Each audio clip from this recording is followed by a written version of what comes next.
Hey ratepayers, it's Eric Lippman with yet another explainer video from utilityreformnow.com. And so I was thinking about how I could explain sort of the larger stakes in this policy debate, and I think it really does matter.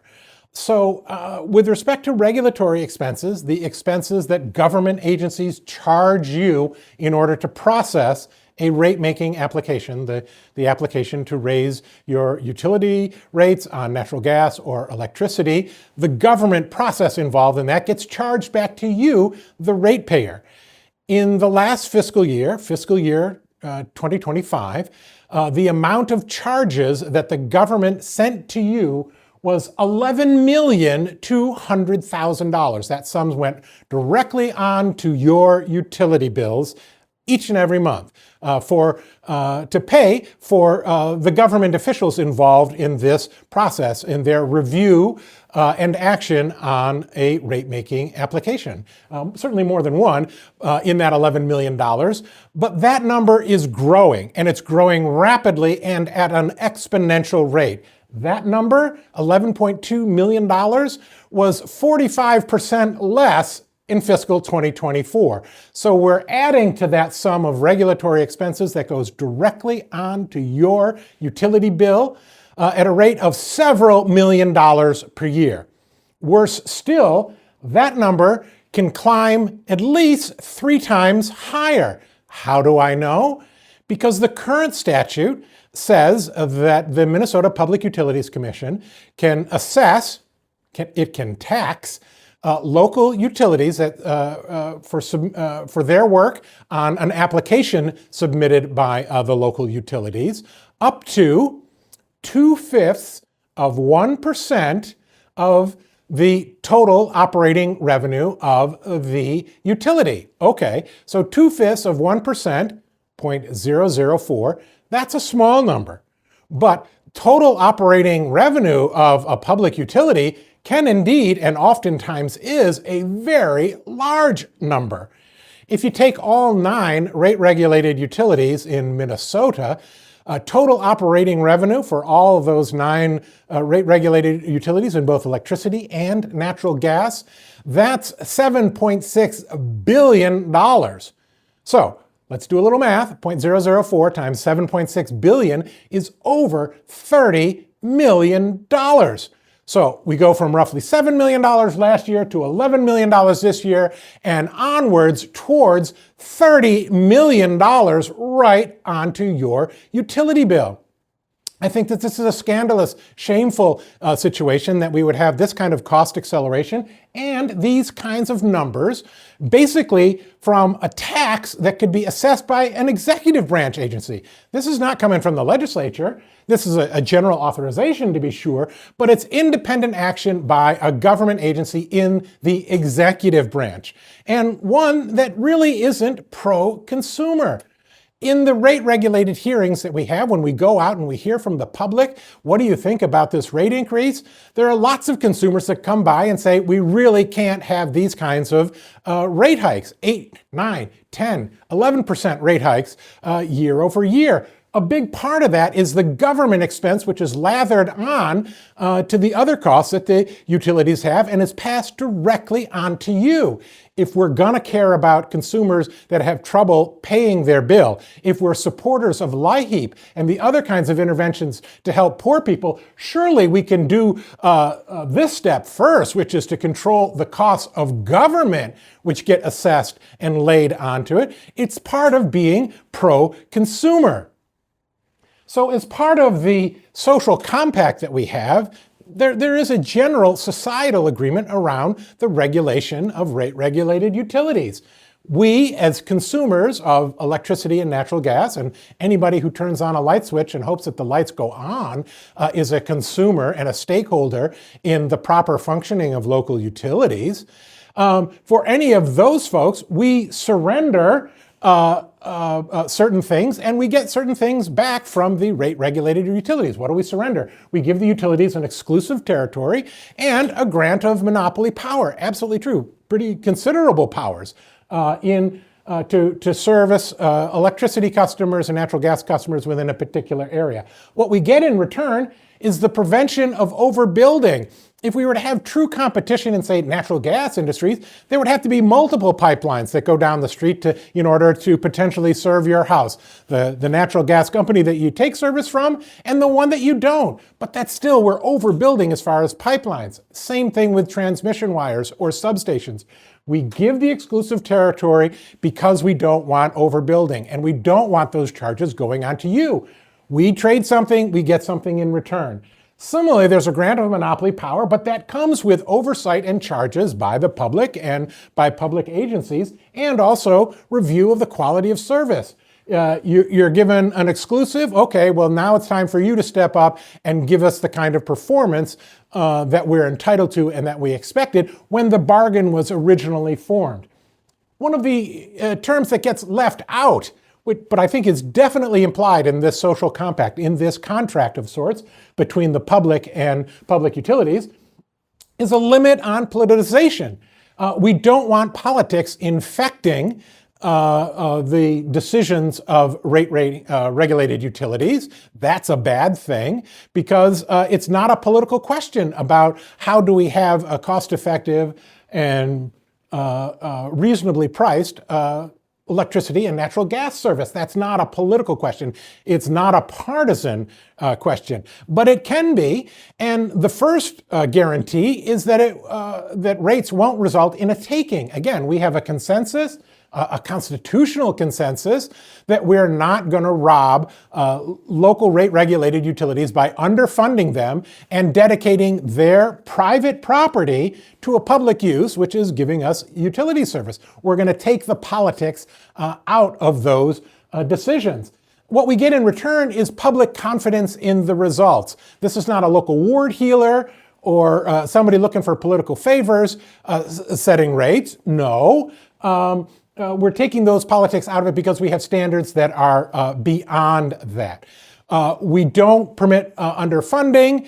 We want to fund customary practices of utilities. A couple videos back, I talked about the statutes that said, we presume that we're going to pay their ordinary expenses. We can actually express the kind of excellence in service that we want ahead of saying that we're disappointed that we didn't receive that service. That's an important point that I'm going to come back to a little bit later, but I think is important about taking politics out of rate regulation. And likewise important, we can point to the utilities that are using the kinds of practices that we want. We're not just making things up, being unrealistic in our demands. We can actually say, well, here's another provider in a similar service territory that's providing the kinds of services we want. We want that. How do we get that? That's the kind of rate regulation conversation we should be having, but don't. And finally, and importantly, again, to reduce the temperature and take politics out of these kinds of discussions or deliberations is not to assume that the neighbors who work for a local rate-regulated utility spend their time trying to steal from us. Again, I think it's not only factually incorrect to the point of being stupid, I think it actually makes it more difficult in order to come to sensible agreements about rate regulations.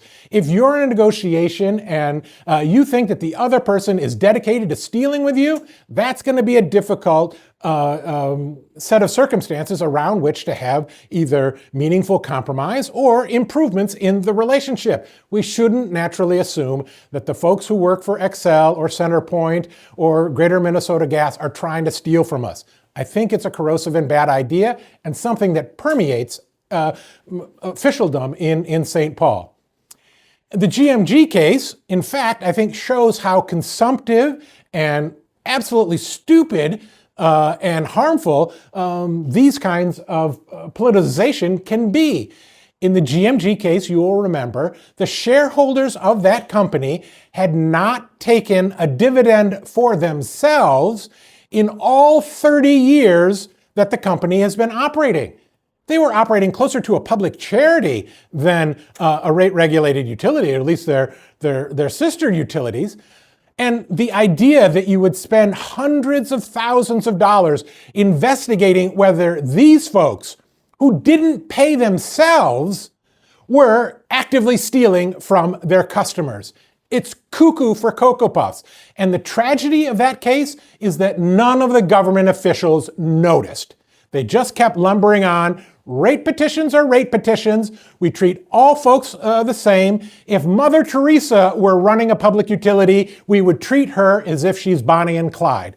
That's a shame, and it's a wasteful shame, and it's costing you lots of money. And it's going to get worse unless ratepayers band together and do something about it. What's another impact of this process? It's horribly undignified. It's not the way that public officials should behave as to their neighbors. We are in this together. We are Minnesotans. I think it also adds, as I've suggested, to an unbelievable amount of needless expense. I think we can get to perfectly adequate and sensible and low-cost solutions without this kind of adversarial process. I have one more point to make, but for that, I need a new slide. So imagine instead of the ordinary rate-making litigation, all of the parties to a rate case decided, you know, we don't need to fight about this in court and have a whole bunch of lawyers. Why don't we set just and reasonable rates by having a friendly card game? We could use the same procedures that we would use in the rate-making proceedings, but it will be bridged instead of fighting this out in court. Let's assume further that all the parties agree. The MPUC, us ratepayers, the Department of Commerce, and the applying utility, we all agree to sit down and we have a game of bridge. I think, again, using our current approach, which is for the government not to state in advance what it wants as far as an outcome and what it expects as far as an outcome, I think that game would look a lot like this. There's something wrong here. I want you to go over the bidding. Oh, hey, she wants to start him off again, the bidding. He bids one. One? One what? That's all right, you'll find out. But we have to know what he's bidding. We tell you later. Now, I bid two. Two what? Two of the same he bids. Now the bidding's over. See, that's enough bidding. It's your lead. Oh, no, you can't lead that. Why not? Why, we can't take it. Now again, when the Marx Brothers do it, it's a great laugh. It's kind of funny. But it's funny and it's sad because this is exactly how our government officials are operating. By not stating in advance what they think is appropriate and reasonable and just outcome, without giving any sort of idea as to the bandwidth about what is acceptable or not, it's arbitrary. It's capricious. It's certainly abusive of poor Margaret Dumont and her girlfriend, the utility. This is a horrible way to behave. It's not a gag when it comes to the amounts on your utility bill. It's not a joke at all when these kinds of sums, $11 million and going higher, are lathered onto the bills of folks who cannot afford to pay for electricity service and natural gas service. We desperately need a change. If you're a ratepayer who doesn't like this kind of system, who doesn't like this kind of arbitrary government, who wants to be a ratepayer urging change, I'm hoping that you'll go to our website, utilityreformnow.com, utilityreformnow.com, subscribe at that website, give us your electronic mail address, become one of the ratepayers that is working to change this system. If we have Minnesota ratepayers who want to make a change, we can do a lot at the legislature, in front of the commission, in front of other agencies, to change the system that doesn't work for you. But I do need your participation. I need you to join our movement by sending me your electronic mail address at utilityreformnow.com. utilityreformnow.com.